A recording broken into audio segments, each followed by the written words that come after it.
Merci beaucoup, Mr. Deputy Premier, Mr. Mayor, dear friends. C'est vraiment un grand plaisir pour moi d'être parmi vous parce que je suis un de vous. I have come home.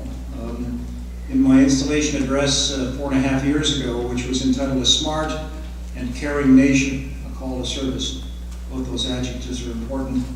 Had 3 pillars, family and children, learning and innovation, philanthropy and volunteerism. And I said at that time, if you remember only 3 words of what I say today, they are cherish our teachers, cherish our teachers.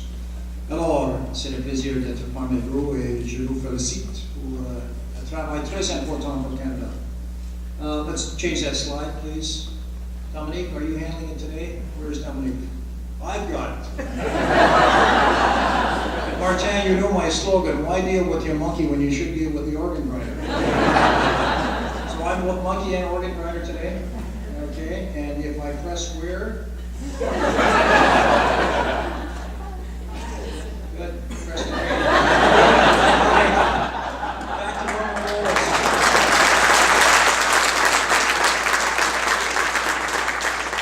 I'm the monkey, he's the organ grinder.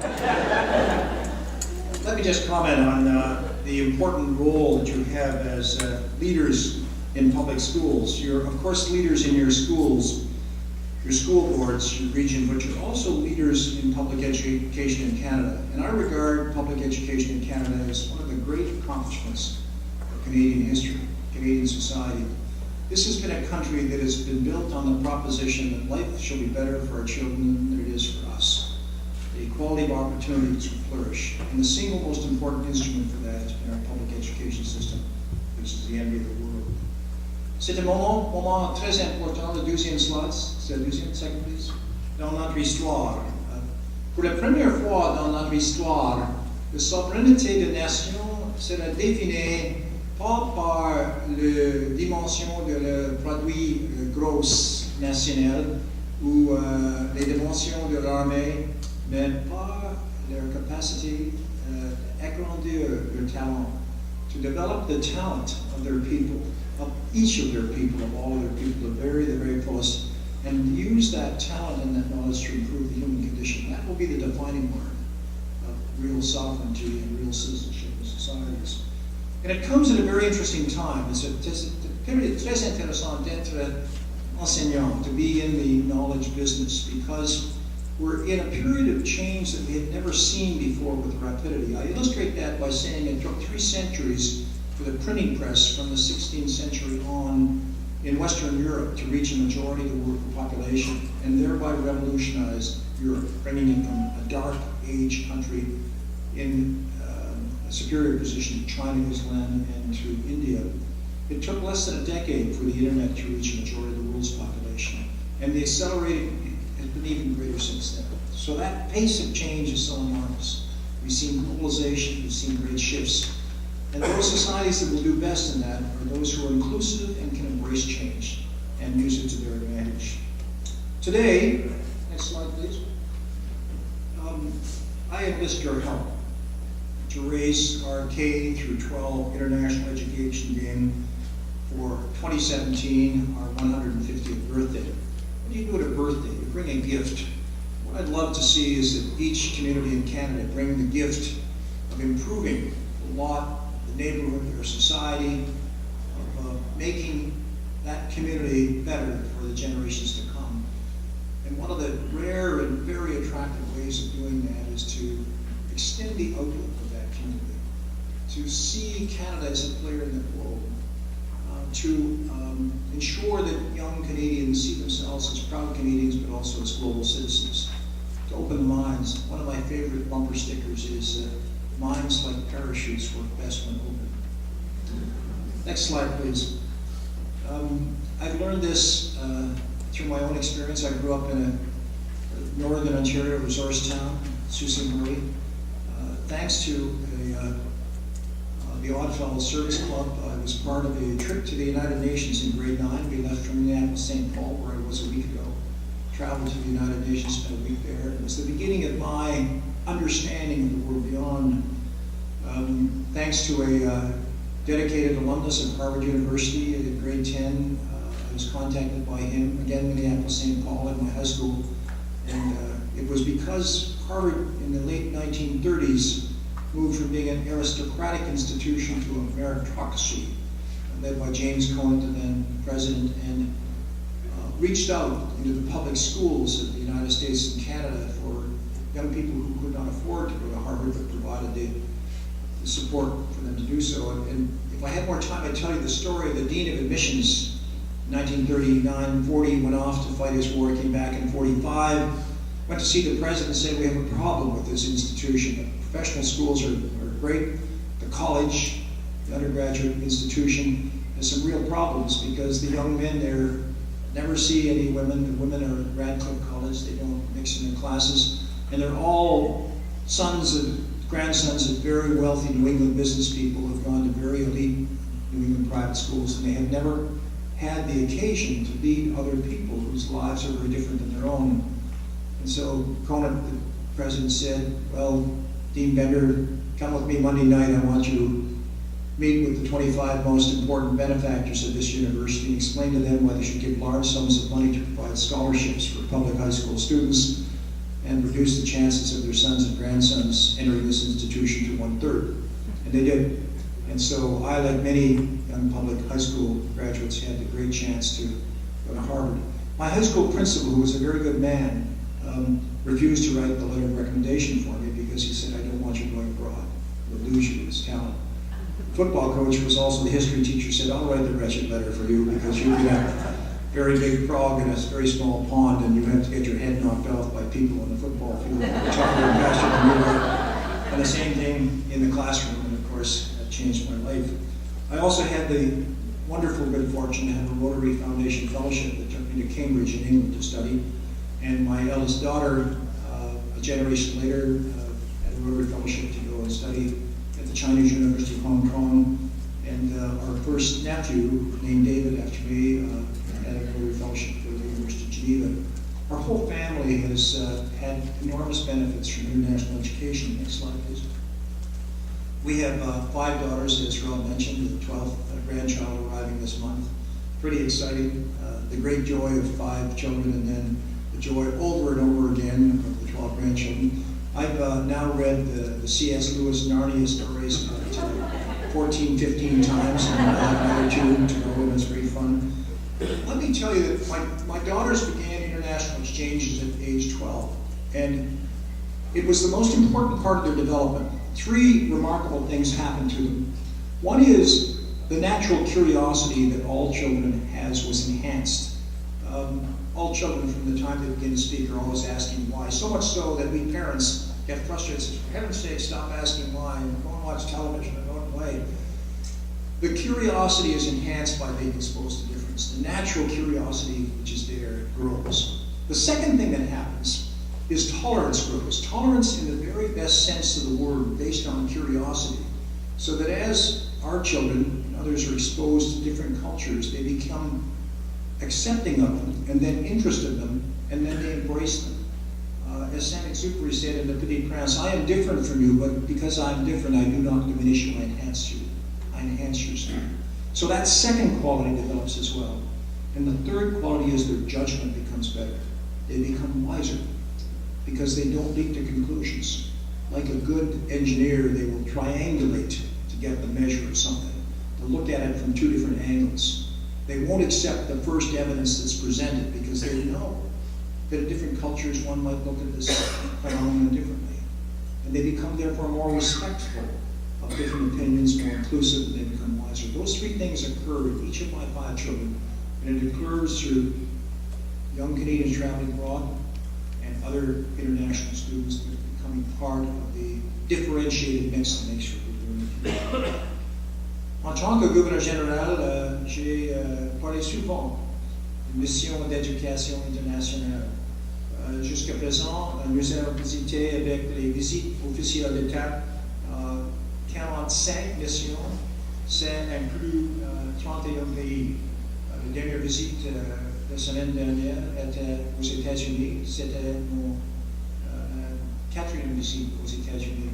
It's interesting, when I first took this job, the foreign affairs part of it was not as well defined as I like it. I meet with the Prime Minister regularly, and our very first meeting, he said, "Where do you want to go in the world?" I said, "I don't want to go anywhere in the world." "Where do you want me to go in the world, and why?" My visit should be part of our foreign policy, our international outreach. I said, and if I make some suggestions, it would be, there are 3 countries where I think I can be of some help because of earlier exposure to the United States, where I studied for 4 years and maintained contacts. China, which I first visited in 1980. Our 2 eldest daughters both went to spend 2 years in China and learned Mandarin. Our 4th daughter was there for 9 months as part of her Master's of Public Administration degree. And India, where in the 5-6 years previous, I think I'd been 3 or 4 times, and I served on the Canada-India Science and Technology Committee to try to broaden our science and technology arrangements. And I said, it so happens that those are the 3 countries that are the most important, I think, in terms of our international relations. The United States, where we must work constantly, China and India. And so from that conversation, I think, came 45 different missions, and they will continue as one series of steps to try to make Canada more of a global citizen. Next slide, please. Canada today and tomorrow, significant changes in Canadian society. A little over 20% of our population was born outside of Canada. By 2013, visible minorities, 63% of Toronto's population, almost 50% of Vancouver, and 31% of Montreal's. And where does inclusiveness, where does the sense of being able to retain your heritage and your language of your heritage, but still associate with those common elements that make up Canadian citizenry, cut from the families and sometimes everybody else, so it's our schools, especially our public schools. So we have a very important mission in our public education system of making inclusivity work.